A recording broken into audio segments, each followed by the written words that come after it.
अस्सलाम वालेकुम, welcome back to my YouTube channel and Facebook page. आप देख रहे हैं इरफान डिजिटल टॉक्स। आज की इस वीडियो में हम बात करेंगे जर्मनी के अपॉर्चुनिटी कार्ड के बारे में, जिसे शंसन कार्टे भी बोलते हैं। और ये जो वीज़ा है वो 1 साल के लिए है। ये आप कैसे अप्लाई कर सकते हैं, आज इस वीडियो में मैं कंप्लीट डिटेल इन्फॉर्मेशन आपको प्रोवाइड करूँगा कि कौन से लोग इसको अप्लाई कर सकते हैं, इसमें डॉक्यूमेंट्स क्या क्या रिक्वायर्ड हैं और इसकी जो बेसिक रिक्वायरमेंट्स हैं वो क्या हैं, बेनिफिट्स क्या हैं इसके, आज सब कुछ जानते हैं इस वीडियो में। तो आइए आज की वीडियो स्टार्ट करते हैं। जी दोस्तों, सबसे पहले बात करते हैं कि इसकी जो बेसिक रिक्वायरमेंट है वो क्या है। इस बेसिक रिक्वायरमेंट को पूरी करना बहुत ज़रूरी है, अदरवाइज़ आप इस वीज़े को अप्लाई नहीं कर सकते। तो सबसे पहले बात करते हैं फ़ंड्स की। यहाँ पे जो फ़ंड वो आपके पास 1027 यूरोज़ पर मंथ के हिसाब से होने चाहिए, यानी ये वीज़ा 1 साल का है। तो 1027 यूरोज़ को मल्टीप्लाई बाय 12 करेंगे तो आपके पास 12,300 समथिंग आएगा। तो आप अप्रॉक्सीमेटली लेके इसको चलें 12,500 यूरोज़ आपके पास ब्लॉक्ड अकाउंट की सूरत में होने चाहिए।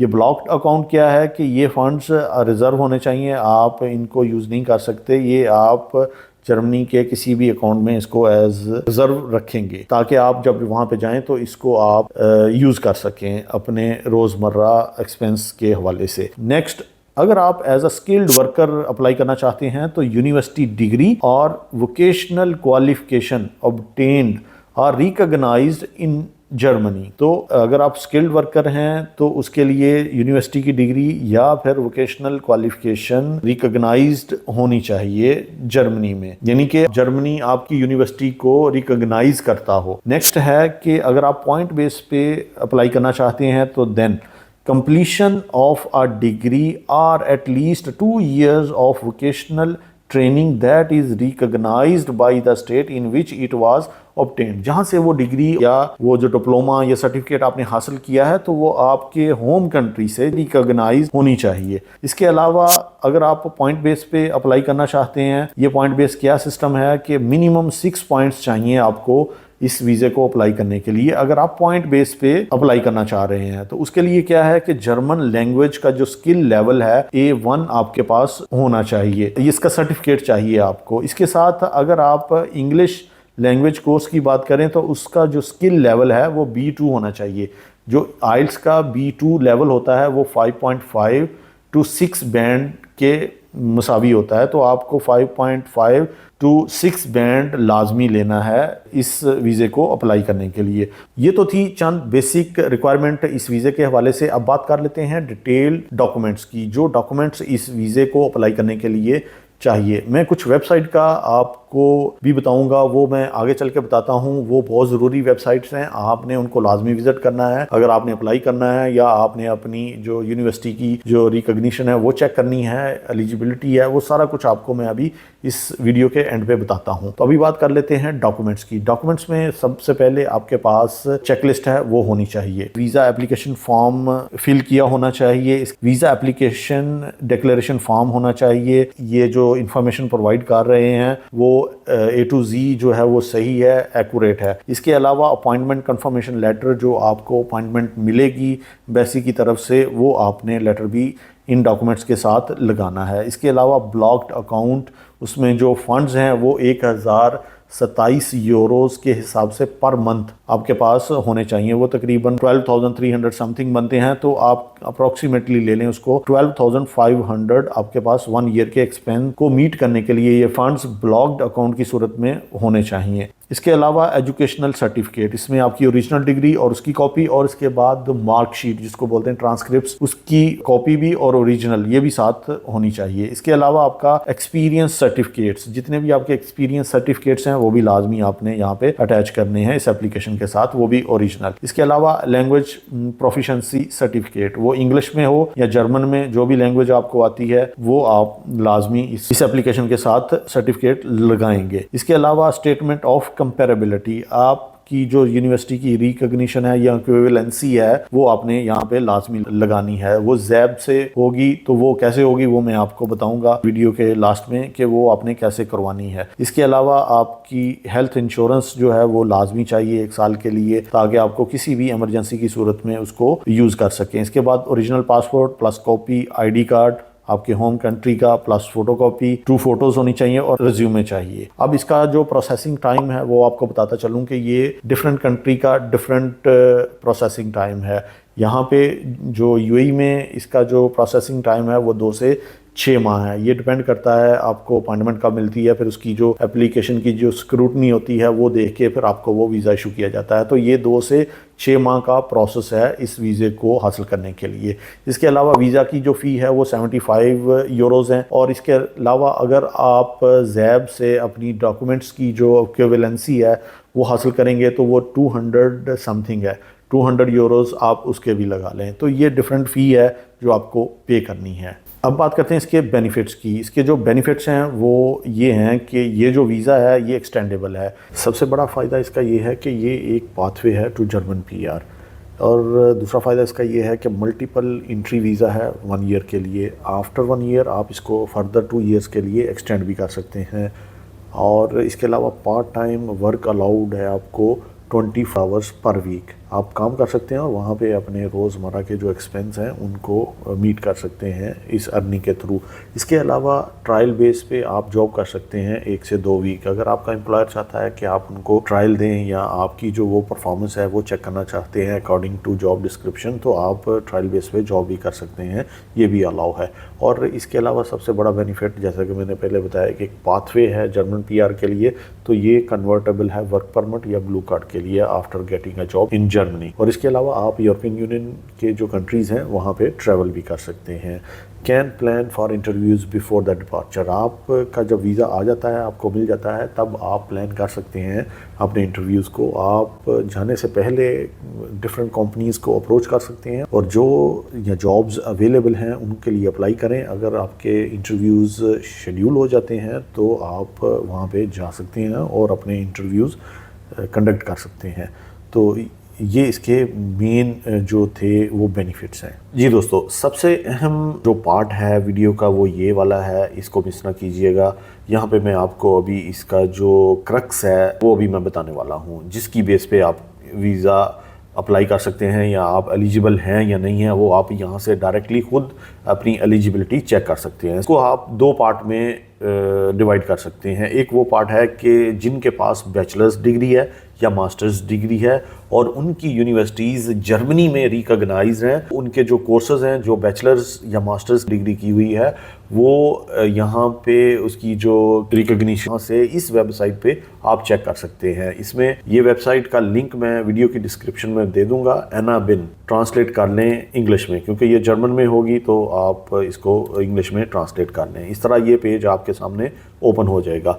दोस्तों, यहाँ पे एक चीज़ खास ख्याल रखिएगा कि वो लोग जिनकी क्वालिफ़िकेशन या जिनकी यूनिवर्सिटी रिकॉग्नाइज्ड है जर्मनी में और उनका जो कोर्सेज हैं जो उन्होंने लिए थे बैचलर्स में या मास्टर्स में, अगर वो यहाँ पे फुलफ़िल करते हुए या रिकॉग्नाइज हुए तो वो डायरेक्टली क्वालिफाई कर जाएंगे इस अपॉर्चुनिटी कार्ड के लिए।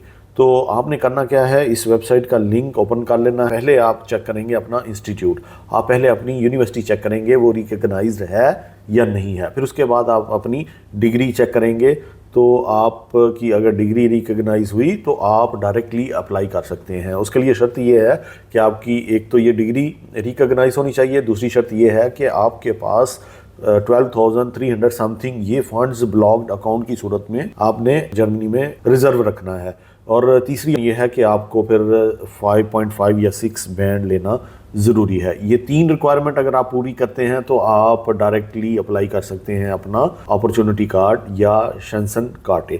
यहाँ पे आप इसको जब ट्रांसलेट कर लेंगे तो आपने इंस्टीट्यूट पे क्लिक कर देना है। यहाँ पे आपने अपने कंट्री का नाम लिखना है। आप पाकिस्तान, इंडिया, नेपाल, बांग्लादेश कहीं से भी हैं, आप अपने कंट्री का नाम लिखेंगे। तो यहाँ पे आप अपने कंट्री का नाम इंटर करेंगे। उसके बाद प्लेसेस, आपका सिटी कौन सा है वो आप यहाँ पे मेंशन करेंगे।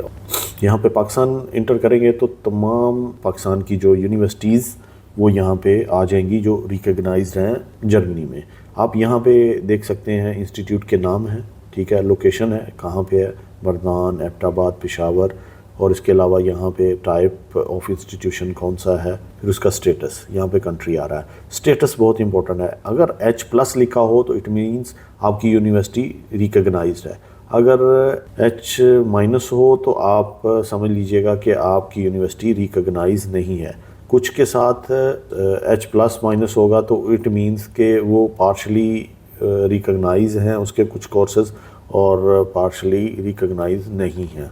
तो इस तरह आप अपनी यूनिवर्सिटी की रिकॉग्निशन है वो चेक कर सकते हैं। यहाँ पे आप मेंशन कर सकते हैं for example university of Punjab. यहाँ पे अगर आप सर्च करेंगे तो आपके सामने यूनिवर्सिटी ऑफ पंजाब आ जाएगी। इसको चेक करने का तरीका मैं आपको बता देता हूँ।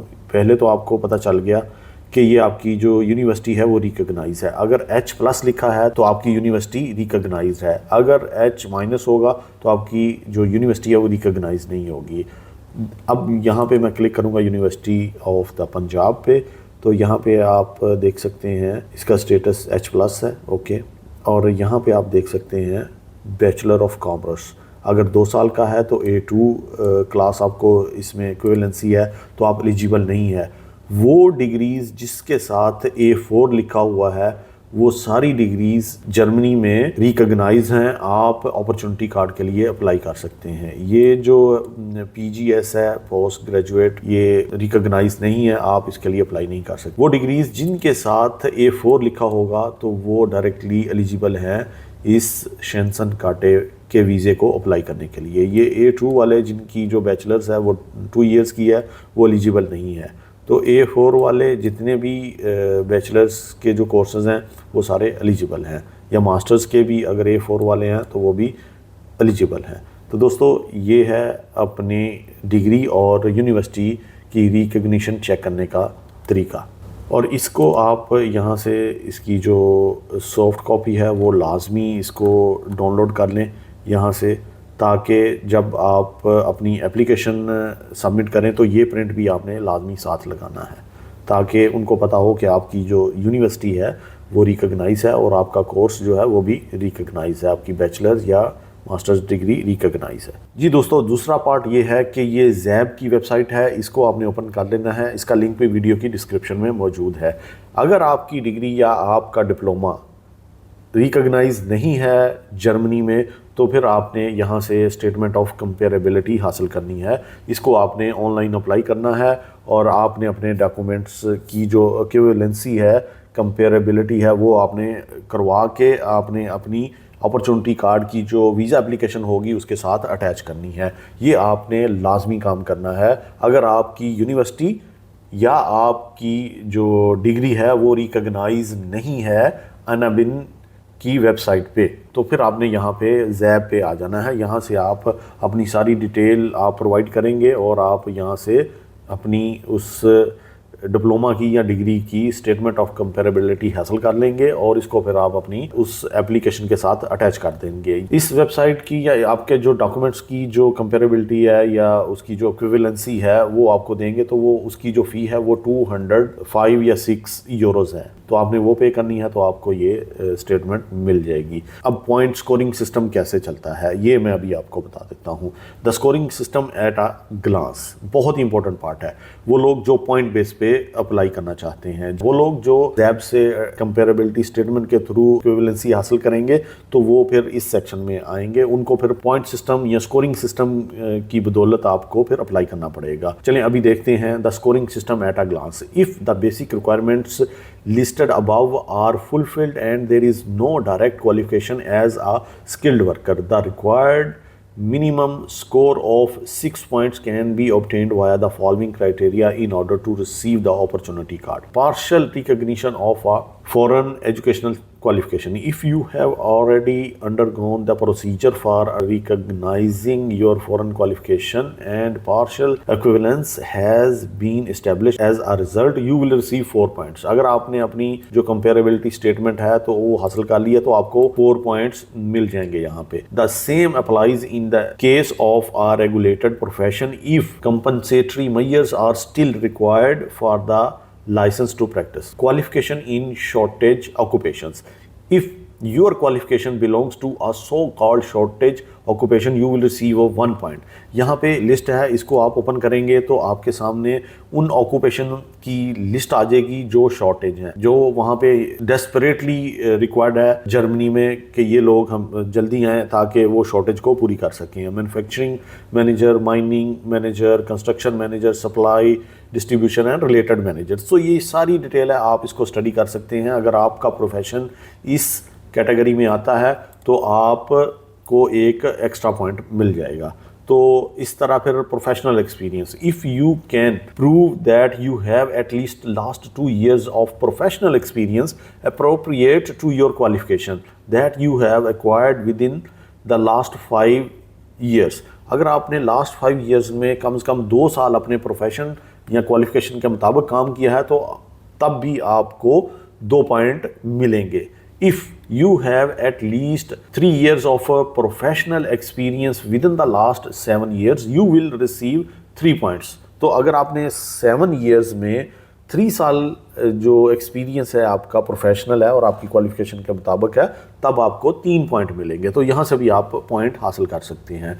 लैंग्वेज स्किल्स बहुत इंपॉर्टेंट है। You will receive 1 point for German language skills at level A2। अगर आपका A2 लेवल है, आपकी जर्मन लैंग्वेज अच्छी है, उसकी स्किल अच्छी है, आपको कम्युनिकेशन में कोई प्रॉब्लम नहीं है, तो आपको फिर यहाँ पे 1 पॉइंट मिलेगा, एक एक्स्ट्रा पॉइंट मिल जाएगा। 2 points for language level B1 and 3 points for level B2 और हायर। यानी कि जैसे जैसे आप उसका जो लेवल है वो इम्प्रूव करते जाएंगे लैंग्वेज का, तो आपको पॉइंट भी उस हिसाब से मिलते जाएंगे। तो 1 to 4 पॉइंट्स यहाँ से भी आप हासिल कर सकते हैं। एज की सूरत में एज के भी यहाँ पे पॉइंट कैलकुलेट होते हैं। आपकी एज अगर लेस देन 35 years है तो आपको 2 पॉइंट मिलेंगे। अगर आपकी एज 35 से 40 years के दरमियान फॉल करती है तो आप 1 पॉइंट हासिल कर सकेंगे। Relation to Germany, if you have resided legally and continuously in Germany for at least 6 months in the last 5 years, you will receive 1 point. अगर आप जर्मनी में लास्ट 5 years में कंटिन्यूसली 6 माह रहे हैं तो आपको 1 पॉइंट मिलेगा। Joint applications with your partner, if you wish to enter Germany together with your spouse or registered partner and you both apply for the opportunity card at the same German mission, एक same embassy में आप apply करेंगे तो 1 point can be awarded for 1 of 2 applicants. आपको 1 point यहाँ पे भी मिलेगा। तो ये पॉइंट सिस्टम है, जिस तरह ये वर्क करता है। आप अगर इन पॉइंट्स को मीट करते हैं, मिनिमम 6 पॉइंट चाहिए। अगर आपके 6, 7, 8, 9, 10 ऊपर चले जाते हैं तो आप डेफिनेटली क्वालिफाई करते हैं, आप लाजमी अप्लाई कीजिएगा। इन सारी वेबसाइट के जो लिंक हैं वो वीडियो की डिस्क्रिप्शन में मौजूद हैं, आप उनसे इस्तेफ़ादा कर सकते हैं। जी दोस्तों, ऐसे आप जर्मनी का अपॉर्चुनिटी कार्ड या शेंसन कार्टे आप अप्लाई कर सकते हैं 1 साल के लिए। तो दोस्तों, ये थी आज की वीडियो। ऐसी ही इंफॉर्मेटिव वीडियोस को देखने के लिए चैनल को लाजमी सब्सक्राइब कर लें। वीडियो अच्छी लगे तो दोस्तों के साथ लाजमी शेयर कीजिएगा। मिलते हैं नेक्स्ट अच्छी सी इंफॉर्मेटिव वीडियो के साथ, तब तक अल्लाह हाफिज़।